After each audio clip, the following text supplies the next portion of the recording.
So I changed the title too, right? So the title is In Spite of Persecution. In spite of persecution. 1 Thessalonians, although it says from Paul, Silas, and Timothy, the book was penned by the Apostle Paul to the church or to the household in the Greek city of Thessalonica. This letter is the earliest Christian writing, written even before the Gospels. Even from the beginning, Paul has demonstrated for us what a leader does. He wrote to the church and gave thanks for them. He let them know that he was praying for them, who with love and steadfast hope were faithfully carrying out the work of the gospel of Jesus Christ. And he says that in spite of persecution, we must be examples. In spite of the difficulties, in spite of the hard times, in spite of the challenging personalities, in spite of the misunderstandings and miscommunications, in spite of hurt feelings and mistakes and missteps, we still have a choice to be examples, to be imitators of Christ.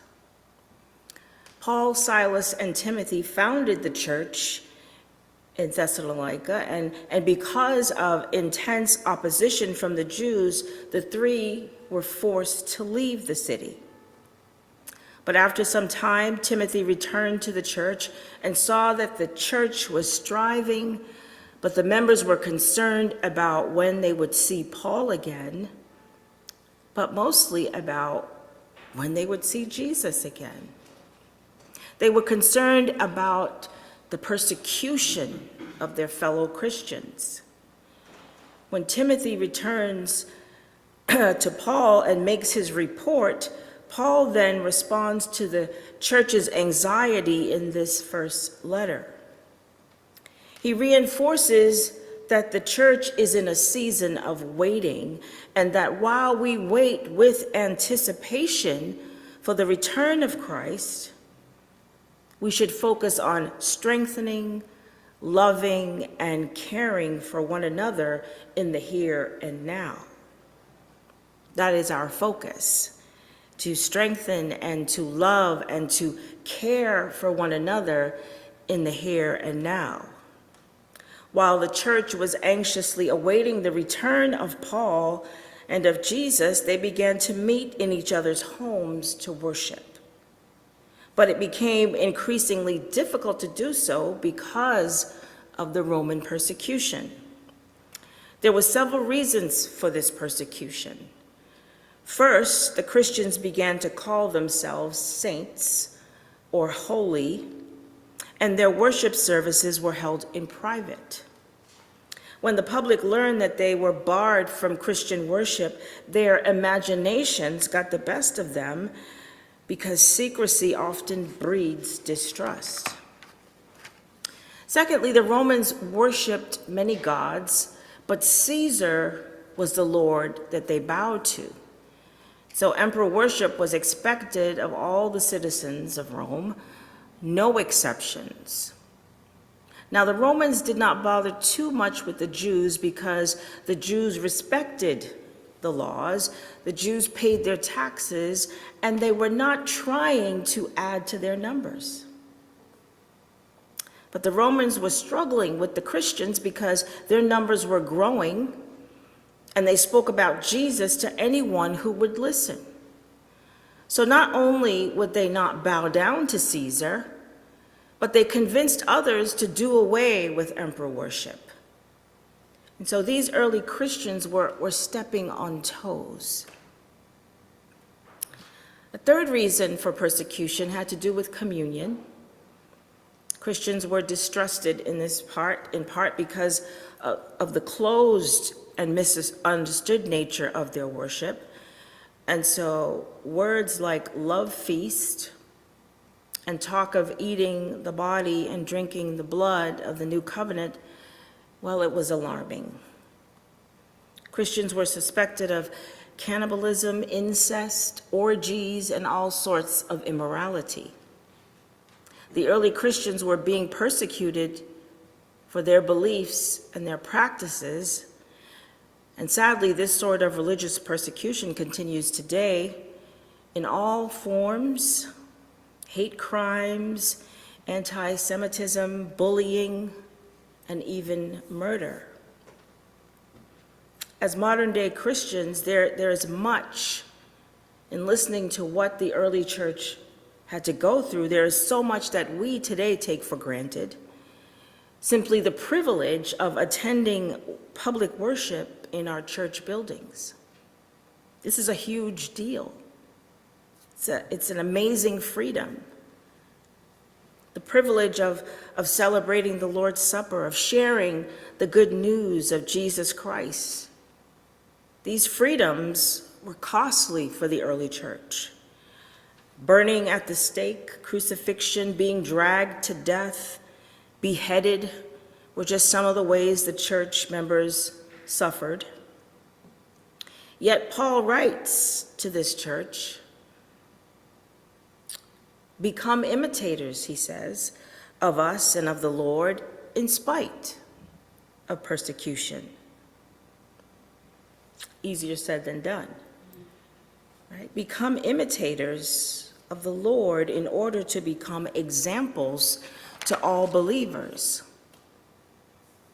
So in spite of persecution, when Timothy returned, he saw that the church was thriving. And so the message was spreading. Remember, these early Christians witnessed their fellow believers being dragged away to prison and being beaten. So they had to be afraid. But although they were afraid, this persecution stirred something up in them, an intensity about their faith that maybe they didn't have before. The word was going out, beginning with their own families, with their friends and neighbors right there in Greece, and then getting out to other regions. The gospel was spreading. Persecution or human suffering marked the beginning of the church, and it has also marked the beginning of many, many powerful movements today. MAD, Mothers Against Drunk Drivers. This was born out of suffering. The civil rights movement, it was born out of unjust treatment of minority people. Americans with Disabilities Act, born out of discrimination and prejudice against people with disabilities. The environmental injustice movement, born out of suffering communities where a disproportionate amount of environmental abuses occur, which lead to high amounts of disease and death. That reminds me of just about all my time in Flint. There's so many sick people there because of environmental abuses. Then, of course, we have women's rights, children's rights, rights for fathers paying child support. We have gay rights, fair housing acts, labor movements, humane society born out of the cruel suffering of animals. There is a unique power which is birthed as a result of suffering. Climate change, save the planet, global justice movement, trade justice movement, healing justice movement, leadership for educational equity movement, gender equity movement. Something can be done. Something can be done. We cannot sit quietly on suffering. The power that is birthed out of our suffering has the ability to produce new life, new hope, new faith, and a new and radical love. So how can one grow or strive or overcome and succeed when the suffering gets to be too much? What about our siblings in the Middle East? What about all of the displaced families right here in Massachusetts in need of shelter and other basic needs as winter approaches? Nearly 350 million people around the world are experiencing the most extreme forms of hunger. And places like Iran and Afghanistan and El Salvador are high on the list of the most suffering places. Today, there are overwhelming amounts of people encountering mental and emotional suffering, bodily suffering. There are natural disasters which result in long-term suffering for survivors. And because the suffering is so rampant, organizations spring up, like the Salvation Army, like the Red Cross and the United Way, the Presbyterian Disaster Assistance Program, like the church. All of these organizations and countless more were born out of human need and human suffering, born to help make a difference, to be ambassadors and Christ-like examples. I wonder what organization is being birthed in you? What suffering are you seeing that needs some human attention? Persecution and suffering also has long-term effects on the human spirit. But we still have a choice. We have a choice in how we respond. Many people don't have a choice. But we still have a choice. One option could be, even if the event does not physically kill you, it can kill your spirit, it can kill your dreams and wipe away any hope you had for a real future. It can slowly but surely deplete your faith, steal your joy, leave a trail of desolation, and cause you to just want to give up on life. But because we serve a God who relates and understands our suffering and has been an example of overcoming suffering in spite of persecution, we don't have to spiritually die as a result of suffering. Another option, persecution can also be the thing which uproots our hidden potential, causes a righteous indignation to overtake us. In other words, the trauma or suffering can be so outrageous that it can cause us to finally stand up. Persecution can set our lukewarm faith on fire. It can stir up passion in us and cause us to fight the good fight of faith.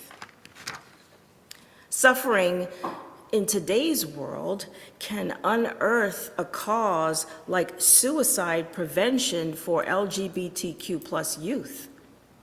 It's a huge problem. It can unearth a mission like New England Hunger Association in Lowell, or Mission Springs Elder Housing in Holliston. It can unearth in us some service like a soup kitchen or a food bank or some sort of home service or some sort of counseling center. It can unearth something so steeped in God, so deep down inside of you, that the only way for it to come out is an earthquake. Not just a physical one, but a spiritual earthquake. We all have had our share of earthquakes. What did it unearth in you? What are you passionate about? What is God calling you to? How are you going to use the thing that has left you in despair? Persecution and suffering can stir up within us gifts and talents. The ability to speak in public about an issue that's so passionate that we forget that we have a fear of public speaking. Persecution and suffering can lead us straight to God And this God connection can cause us to see the suffering through spiritual eyes, to see it very, very differently, to now view these setbacks and these failures and rejections and losses and all manner of persecution. We don't see them anymore as obstacles to shut us down, but as opportunities to grow in God. If we trust God in our suffering, it can be used as an instrument of power and change because it builds resilience into us. If you've never suffered anything, it's a coming. It's a coming, and you gotta have something to fight it. And this is what suffering does. It builds us, it builds character. So instead of becoming weaker, we become stronger. Instead of giving up, we learn how to ride out the storm and persevere. Jesus, our greatest example, suffered, bled, died for us. To him, we were a cause worth suffering for. People often say, I'm not worthy. I'm not good. God doesn't think that.